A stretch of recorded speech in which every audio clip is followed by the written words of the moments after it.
Hey guys, Selena Michelle here with Coldwell Banker Pelican Real Estate in Lafayette, Louisiana. With me today is the Mayor of Youngsville, Mr. Ken Ritter.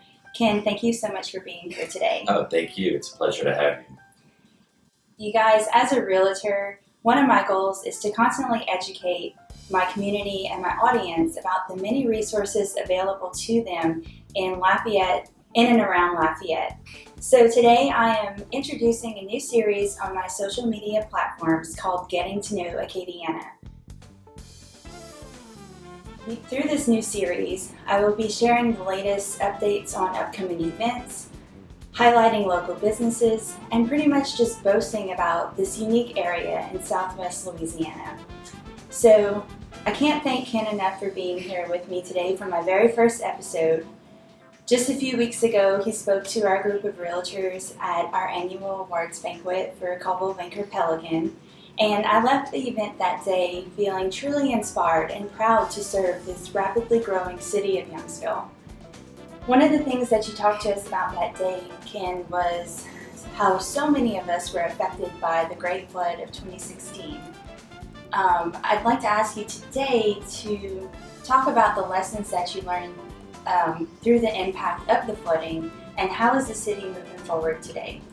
Well, thank you. It's a great question. I know it's something that's still on everyone's minds since the flood of August was just about 7 months ago now. You know, the biggest lesson that I learned just personally that I would share with my friends and family is to purchase flood insurance. You know, you can never be too prepared to handle an event like this. So preparation is certainly key, and it's really taught me a few lessons along that line. But really, my biggest takeaway from the flood event was how strong our community is, how strong our people are, how quickly everyone picked up the pieces and moved back together. That's really what was the truly inspiring aspect of it. And I'm just so honored to play a small part in leading this great community, because I personally witnessed neighbors helping neighbors, friends helping friends, and we had so many groups that came in to cook for our community in their biggest time of need. So our residents that have been affected are still suffering, still hurting, and I don't want to paint a picture that the rebuilding process was easy. However, I have been truly impressed at how quickly they've picked up, and they've put back together their lives and have returned to normalcy. Right, and me too. I did notice, I've witnessed it firsthand, how our community not only came together, but they came together quickly to rebuild and push forward. And it didn't surprise me, because not only in Youngsville, but throughout Acadiana, and you hear it a lot that, you know, all these cities are small towns within this big community. And having said that, Youngsville has been rated in the past to be the happiest place to live, work, and raise a family. Can you explain why it's life is truly sweeter in Youngsville? Yeah, well, you know, life is truly sweeter in Youngsville, and it's really more than just our tagline. It's really indicative of our quality of life.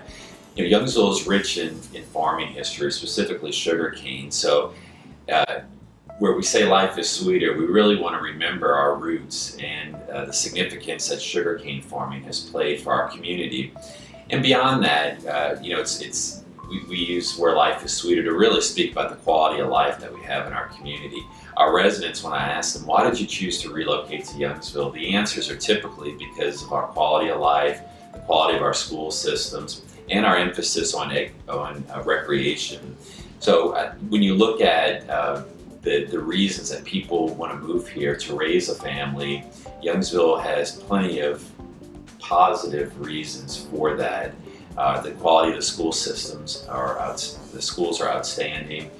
Our recreation program is top-notch and first class, and with the addition of the Youngsville recreation sports programs now, we just had 1,300 kids sign up for t-ball, softball, and baseball. And then our quality of life. Youngsville has a lot of great events. We just wrapped up the Youngsville Mardi Gras Parade, which we had a record crowd. In addition to that, the city sponsors numerous events throughout the year, whether it's Sugar Jam, an outdoor concert series at Sugar Mill Pond. We have a fantastic 4th of July fireworks celebration, and there's other community events throughout the year. So, you know, when we say life is sweeter, it's really speaking about our history in being rich in sugarcane farming and remembering our history as we move forward and recognizing what are the best qualities that people are looking for when choosing a place to live. Right, so that gives you guys, if you're not already living in Youngsville, many reasons to pack your bags and head on over here.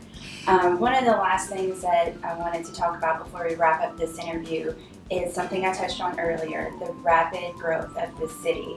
I know a lot of things are happening right now, but what can we expect in the future? Youngsville continues to grow, and our mantra here, not only with myself, but our city council and our staff is, we don't want to really race to be the biggest, but we do want to strive to be the best. And the way we can do that is continuing to focus on the factors that have made Youngsville such a great community to live. So one of the things that I'm most proud of is the addition of Southside High School, which is going to be opening in August. So that is going to be a fantastic complement to our already tremendous school system here. The word's out on the street that if you want a good education for your kids, the schools in the Youngsville district are top notch, and Southside High School is just going to complement that, and we're really looking forward to having that school in our community. In addition to that, we continue to have new additions of residential developments, and we're also really excited. In 2016, we had about a 20% increase in commercial permits. So that's really encouraging because people that initially moved to Youngsville thinking it was going to be a fantastic veteran community with good quality of life, great education, and a good schools, great recreation system are now even getting more benefits because we're seeing more services, more restaurants, more businesses come into our community. And I think that's what we can continue to expect in 2017 is more restaurants, more shopping options, and more things to do beyond just the quality of life indicators that I touched on, the education system and the recreation system that we have here to offer. So, sounds like Youngsville is taking great strides and is full of opportunity, not only for the people that live here, but for the people that plan to move here in the future. Absolutely. Well, Ken, I can't thank you enough for joining me on my first episode of this new series. If you guys have any questions for Ken or I, please do not hesitate to contact us. Thank you guys so much for listening, and please stay tuned for more episodes of Getting to Know Acadiana.